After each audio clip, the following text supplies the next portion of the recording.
14th of February with Jack Hurst, just chatting through Jack's reception duties as part of his role here at Fareham Borough Council. So Jack, first of all, explain to me a little bit about what the purpose of the receptionist role is, and what the kind of image that Fareham Borough Council want to give for that. I think the main sort of purpose for a receptionist in a business environment is to be a first point of contact for any visitors coming into the organisation. So there's always someone there to either direct your inquiry or tell you where you can go to sort of best get your inquiry answered. Obviously on Fareham Borough Council we've got our main reception desk there, so it's used for meetings and general public as well, so anyone that comes into the council will have to speak to reception first of all, and obviously it presents a good image of the organisation, always having someone on hand to be able to help you. And how do you give that image? Body language I think is a key aspect to that. Obviously as long as when they're coming in you're sort of friendly with them, maybe smiling a little bit just to come across as quite friendly to them. Yeah. And I think it's important with staff as well. If staff are coming in, make sure you greet them, just to sort of maintain the positive image really. Yeah, okay. And is there any other aspects that you have here particularly as a council?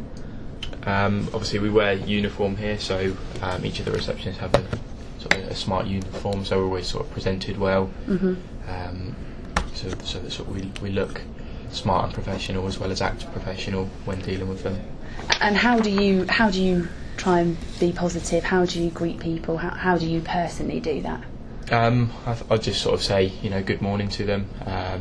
Obviously if they look like they're a bit distressed, make sure they're okay first of all, and then sort of suggest the best line of contact with them to see how to help with their inquiry.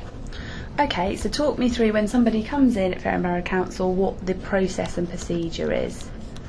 It does depend on obviously what they're coming in for. Okay, If they're here to see a department, a lot of the stuff we've got calendar systems on our main reception PC, so we just take in a few details, usually just their name and address. We'll put it on the bottom of a calendar for each department. So we've got a few desks over the other side of the building there, which you can just see. They're for benefits, council tax, and also housing inquiries. So we've got a calendar system for each one of those. So if someone comes in, we'll take their details down, put them in the calendar, and also put the time as well, so we know which time they came in. What details do you take? What kind of details? Just, as I say, name and address, and just a basic sort of outline of what their inquiry is. If they come in for a meeting and need to access the building, go through the turnstiles up to one of the floors, we need to issue them with a visitor badge. So we'll have to take their name, if they're from a business, take their business, or if they're public, just take their home address. And postcode. That's also a security procedure as well for sort of fire safety. And anything that happens, obviously we've got a log of anyone upstairs in the building and what their names are as well, so we know who we're looking for as such. And then how does that information, when you've logged that, how does that get stored? It's just on the PC system on the reception user. So obviously it's protected, no one else can see the information at all. And obviously on their departure they'll return the badge to the receptionist. Excellent. And we'll just return the badge on our system. So it's ready for use for anyone else coming in. Perfect, excellent. And if you get particularly busy, how does it work? How do you get other people in to help, or how does that kind of work? It has recently changed. We used to have another desk opposite reception with someone there who would help with queues whilst they're working through the inbox, but it's recently changed, so if there's a queue on reception now, we've got an email address just to send just a quick just write QOR, which is queue on reception. That'll go upstairs to one of the team leaders, and then someone will come down just to deal with the queue. Excellent. So when you're working in an organisation like Fareham Borough Council, how does it work in terms of the communication in the organisation here? So how does that process work? Who you deal with and then you refer to? Talk to me through that. I think most people when they come in, obviously we try and find out the information to know who they need to speak to. Yeah. There's not a, unless they've sort of come in for something, we've got a few things which we'll deal with start to finish on reception. Okay, yeah. Like sort of giving out telephone numbers, or if they're coming to pick up just a garden bag for their waste or anything, we'll deal with that start to finish. But a lot of it, they will need to see another department, so it's sort of the receptionist's job to make sure you take the information correctly, so that you book them in to see the right department. And obviously, the better we do that, the more efficient we look to the customer or whoever's came in to see us. Okay, yeah, good. And what about health and safety? How does that work for reception, but also what's your responsibility for that? Obviously my responsibility is to make sure customers or visitors are okay. We have a radio on reception as well, which is linked up to one of the first aiders. So if there was an issue, we could just give them a call for someone to come down. And is that the process or procedure that you've been trained and informed about? Yeah, so that's the first aid procedure. We've also got, it's that paper there, but it's just got a list of all the first aiders in the building, so if we can't get hold of anyone, we've got extension numbers of who to ring.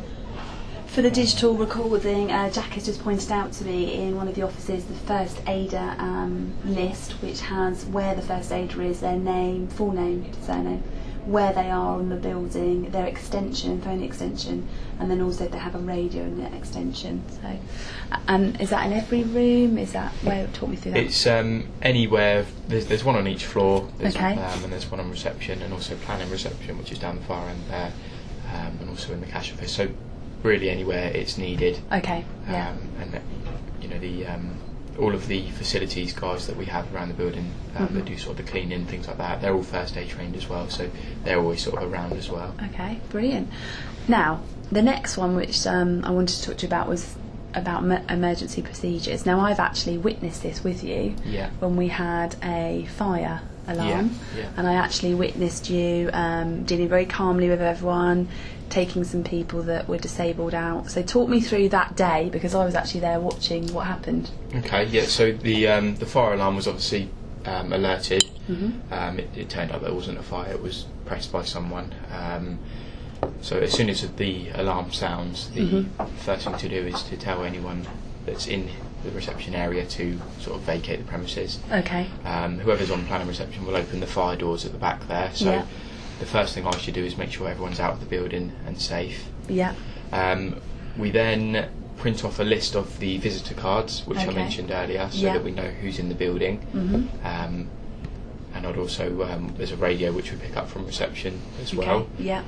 Each officer from each floor will then check in with me on the radio to say that they've collected everyone from their floor. Right, okay. And then all visitors, upon their exit, I'll be ticking off on our visitor sheet that they've actually left the building. Okay, all right, fine, yeah. Any other kind of emergencies you've had before in your time? What and think about other people's workplaces, what else could they be? There's not really been any emergencies since I've been here, but I'd say a few close calls or such, or maybe false alarms. In each secure interview room on the ground floor, like the one we're in now, there's a panic alarm just under the table. Right, okay. We have rooms 4 and 5, they're generally used. We've got Hampshire County Council here, and their youth offending team. Right, okay. So they use these rooms when they come in, and obviously due to the nature of who they're dealing with, it may not always be the safest environment for the person being in that room with them, so that's why their panic alarm's there. Right, okay. And should that be sort of alerted to us, we obviously go to the room, make sure everything's okay. If we obviously need any particular backup, or if the police need to be called, we can do that as well. And so sometimes, have you dealt with conflict or aggression? Talk me through if you've done that, an example, but also talk me through what you would do and what you've been trained to do and how that would work. I think obviously we have a few people that come in which are obviously angry with maybe the service that we've provided, or maybe something which they feel we should help them with, which we can't. I've mentioned before, I think, one of the things that we get a lot of is parking tickets. So people come in not happy that they've received a parking ticket, and that's often one where you can sense the anger and aggression straight away. So we have a procedure with dealing with it, and they need to sort of challenge it in writing. But obviously before you start mentioning that to them, you need to try and calm them down to a level where they're going to be listening to you, where they can actually take things on board. So I think it's important to remain polite with the customer, to make sure that they're okay, they've collected themselves a little bit before you sort of encounter and try and deal with their problem.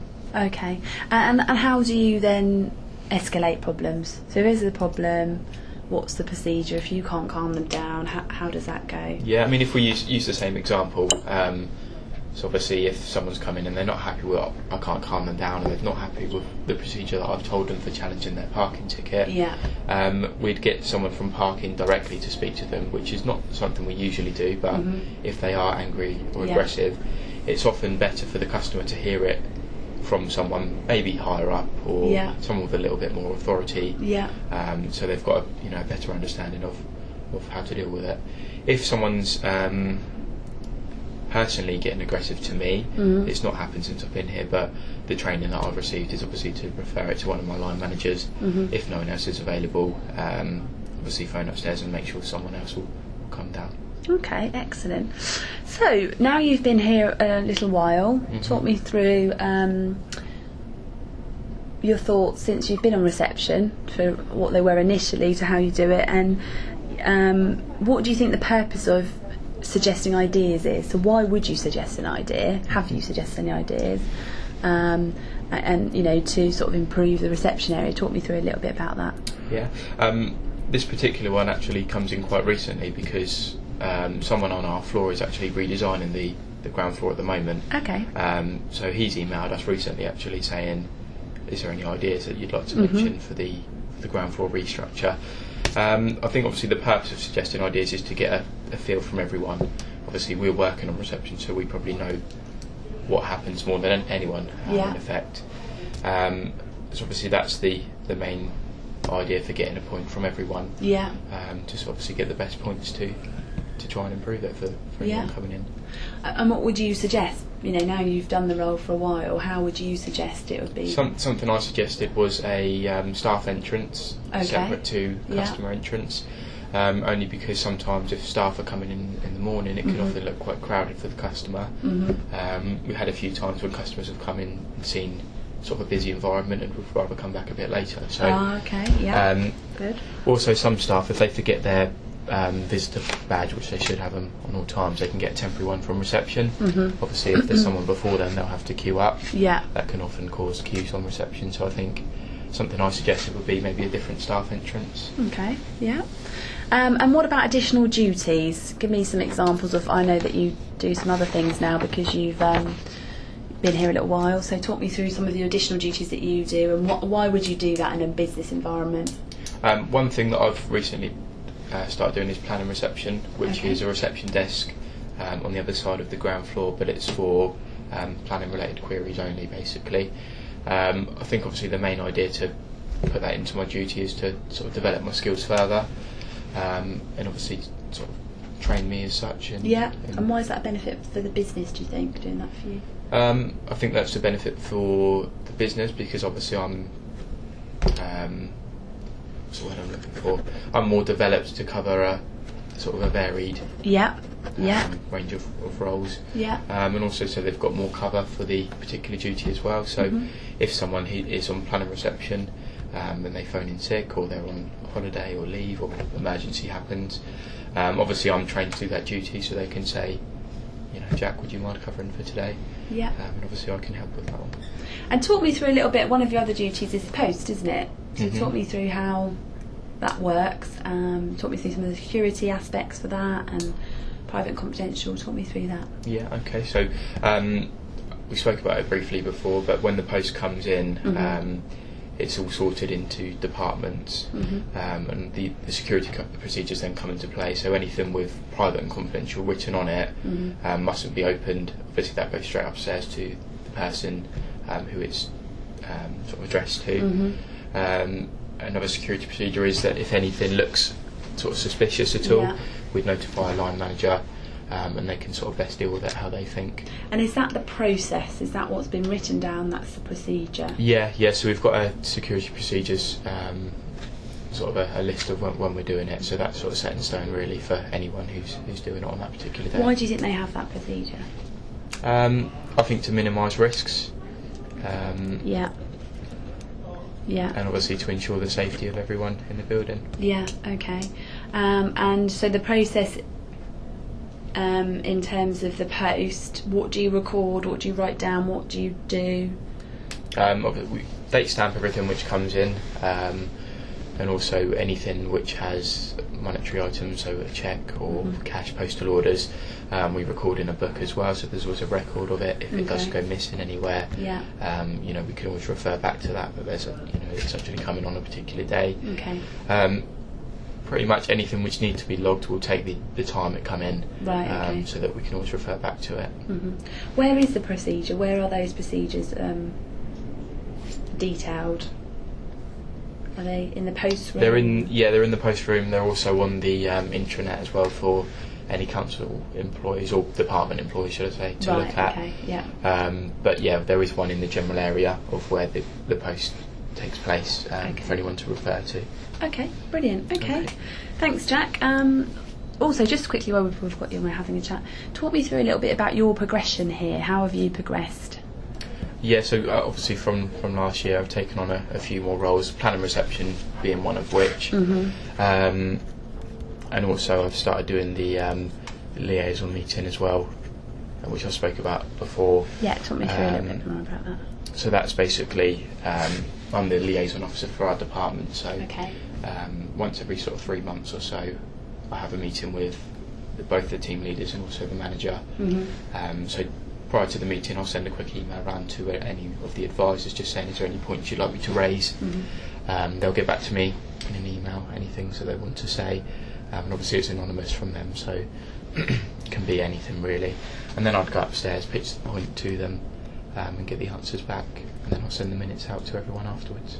Right, okay, good. Alright, thanks, Jack. Another thing as well might be worth mentioning, I'll be starting the cash office training soon enough. We're on a training schedule, so it's not always easiest to fit it in, but I will be eventually trained in the cash office. Right, okay. Inside there. So that's another thing which I'm hopefully looking at. Yeah, and you put all that in your learning plan, have you? I have, You've been doing, and you go through that with your line manager. Yeah.